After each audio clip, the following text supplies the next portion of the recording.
Je m'appelle Lukula Divi, j'ai 13 ans. Et tout, banabakendo 4 mona yakala ni mosi. Kabasala kima kumayaga bakwenda. Mun kakitanga mna kivumu kyako.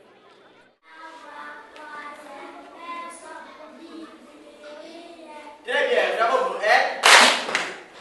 Bien. Beaucoup d'enfants ne vont pas à l'école. Beaucoup d'enfants ne bénéficient pas de l'enseignement de base, du niveau primaire. Ça, c'est un défi pour nous. Défi en termes d'accès à l'école, défi en termes de scolarité de tous ces enfants qui ont encore l'âge d'être scolarisés. Mais fort malheureusement, il y en a qui ont déjà dépassé l'âge. Qu'est-ce que nous faisons de ces enfants-là? Il faut que nous, au niveau des Faits Allégrés, que nous puissions aussi réfléchir. Ce sont des enfants qui ne bénéficient pas d'une éducation très riche. Et dans notre cadre de Faits Allégrés, nous avons choisi d'encadrer les écoles pour donner une éducation riche aux enfants pauvres. Nous avons choisi des écoles pauvres, mais toutes ces écoles ne sont pas catholiques.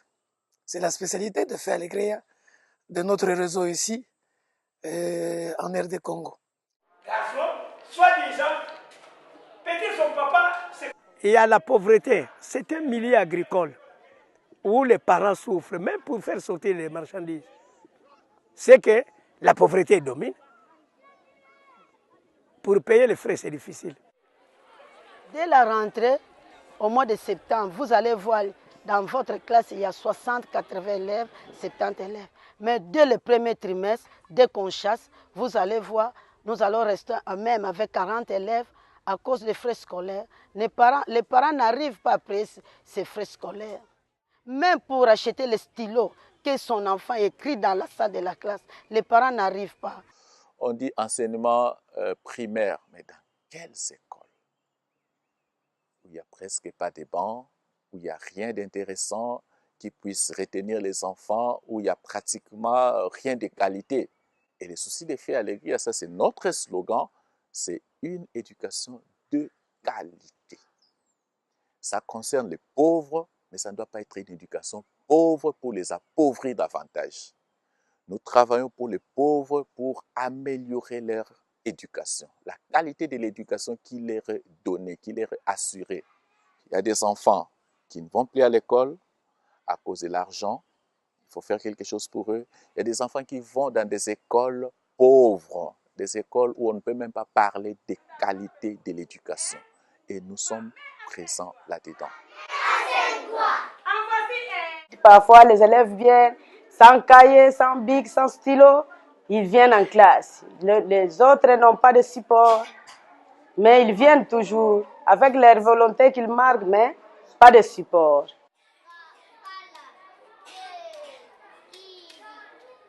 Pour aider les enfants, bien pour supporter nos enfants, évidemment, nous faisons chaque fois des chants. Alors, sans chant, on ne peut pas vraiment supporter les enfants. L'éducation est la base vraiment de nous autres. Sans éducation, vous ne serez pas vraiment en mesure de faire quelque chose. Nous avons trouvé que la formation de base vient de la famille. Pour que les enfants aient une bonne formation, il était important que les parents aussi soient formés. Puisque un parent qui est formé peut arriver aussi à former son enfant, puisque l'école prend les enfants pour quelque temps, alors qu'ils passent aussi beaucoup de temps à la maison. Donc les parents devaient être bien formés pour former aussi leurs enfants. Voilà pourquoi nous avons mis aussi les parents dans les programmes pour suivre la formation, se former afin de former aussi. D'abord pour moi, j'éprouve beaucoup de joie à partager. Ce que j'ai, ce que je sais et que je peux toujours confier aux autres.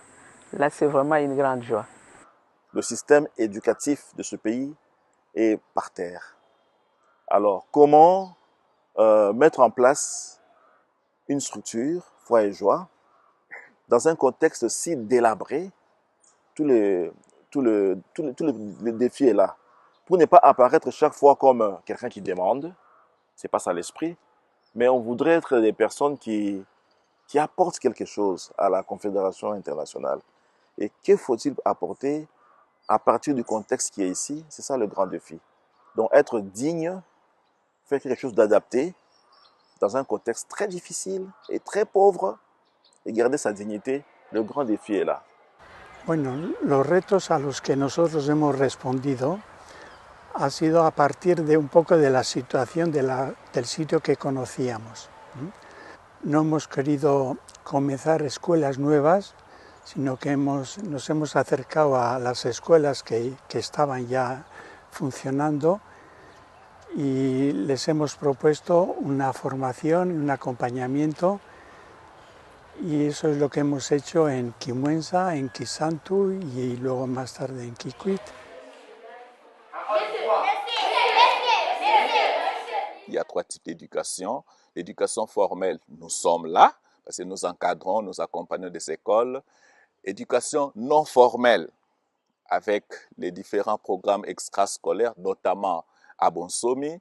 C'est une forme d'éducation qui ne cadre pas avec la formation classique, mais qui permet aux enfants, tant de notre collège que les jeunes du quartier, de pouvoir bénéficier d'une formation et espérer avoir un papier après.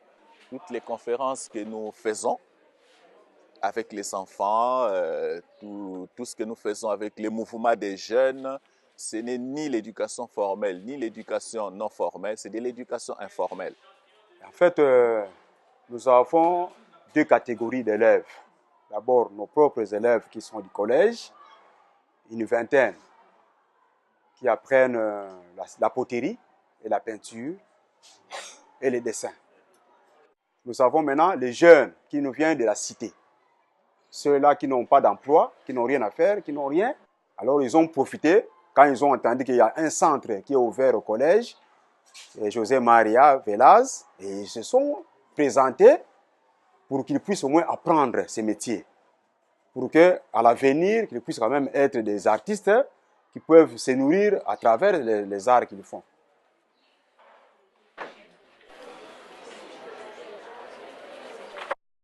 J'avais envie de dessiner. J'allais d'abord dessiner. Et puis, quand je suis venue ici, j'ai vu que non, les dessins, c'était pas vraiment, pour moi, c'était pas vraiment bien. J'avais choisi de faire la céramique. L'autre implication dont je suis très fier, c'est l'alphabétisation par la radio. Oui, c'est un programme phare à Kikwit, à Kisantu. On parle de nous à partir de ces programmes-là, qui a été lancé, j'ai toujours eu à le dire, peut-être pas avec beaucoup de technicité au niveau professionnel, mais nous avons lancé les projets comme ça à travers 2 radios communautaires, mais ça fait sens. Parce que, par exemple, à Kikwit, les gens appellent de partout, les gens sont attentifs, les gens savent que l'émission passera tel jour, les gens s'accrochent à la radio. Foi et joie est à la portée de votre main et concerne tout le monde. Tous ensemble, école, enseignants, parents, pour une éducation populaire de qualité pour tous. Bote na beno diaka balandi ya masolo ya alphabétisation ya kivuka Foi et joie ye yake lutaka koso kintete ye yake sadisa beto na kuzaba kusolika mutanga mbote ndinga ya kitoko ya kikongo sambu fave awa beto ke fula balongi na beto ya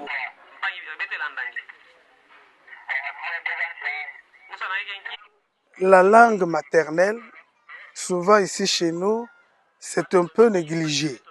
Vous voyez qu'à l'école primaire, il y a l'apprentissage de la langue française. Et la langue locale, on la met toujours de côté.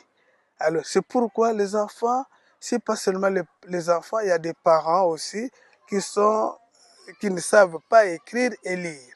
Mais à partir de nos émissions, nous sommes invités et nous sommes obligés de le faire. Pourquoi nous sommes en train d'aider beaucoup. Pas seulement les enfants, mais aussi les adultes. Oui, je suis la radio Tomisa et je suis souvent l'émission de l'alphabétisation, de la Foi et joie. Ce qui m'intéresse, c'est parce qu'on nous éduque par la radio. C'est une éducation qui est un peu populaire. C'est tout le monde qui suit la radio qui peut suivre ça. Et j'aime parce que peut-être nous avons des difficultés pour prononcer le mot peut-être en Kikongo. Hein, en français, peut-être on a la facilité. Mais en Kikongo, on a trop de difficultés. Mais à travers cette émission d'alphabétisation, on devient un peu apte et puis nous complétons la formation qu'on avait reçue. Jusque là, ici au Congo, Foi et Joie n'avait pas encore d'école propre. Et ici à Kikwit, il y a des écoles maternelles. Ici à la cité, mais qui parfois coûtent cher pour les familles pauvres. Alors, on a pensé, dans le cadre de Foi et Joie, parce que notre intervention, ça concerne surtout les enfants pauvres, commencer une petite école maternelle. Nous avons commencé timidement, d'abord avec 30 enfants. Aujourd'hui, ils sont 54. Au départ, certains parents avaient des difficultés pour amener leurs enfants. Ils s'imaginaient que ça serait comme les autres écoles où ils doivent payer et ça leur coûterait cher. On leur a expliqué non, c'est une école de pauvres pour favoriser les enfants de pauvres.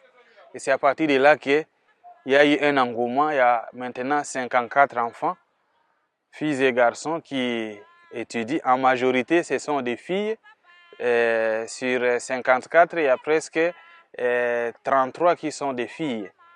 Et là, c'est quelque chose de positif dans un pays où parfois beaucoup de familles modestes ont des difficultés pour faire étudier leurs enfants filles. Généralement, on favorise les garçons.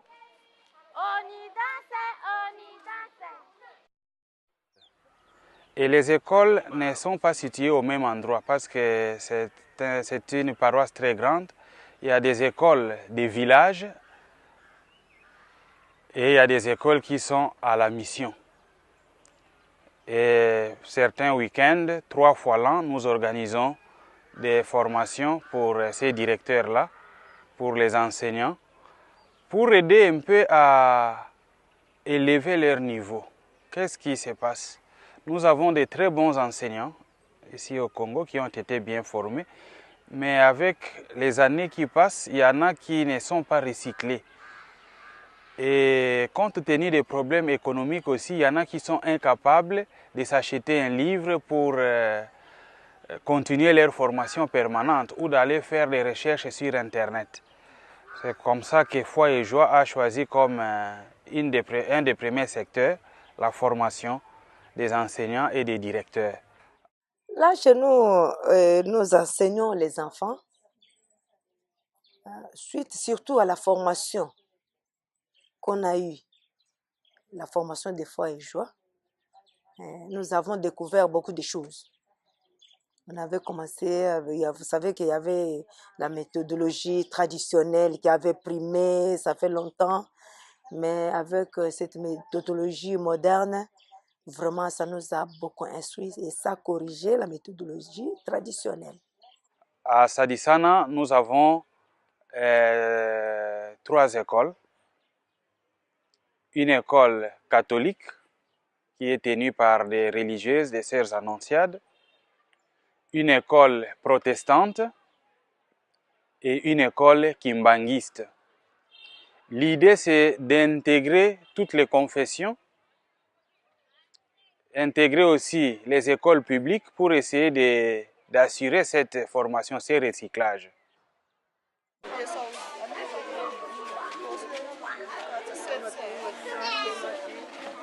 Une personne qui se sent alphabétisée retrouve sa dignité. Donc il y a cette question de développement de la société, mais aussi une question de dignité humaine. Parce que c'est le droit fondamental qui cimente tous les autres droits. Il n'y a pas de société humaine s'il n'y a pas d'hommes humains. C'est-à-dire formés à l'humanité, capables de partager les valeurs humaines, capables de cimenter les valeurs humaines autour d'eux-mêmes, autour de leur communauté, au sein de leur communauté. Il faut des hommes humains, des personnes humaines humanisées. Et cela n'est possible que grâce à l'éducation.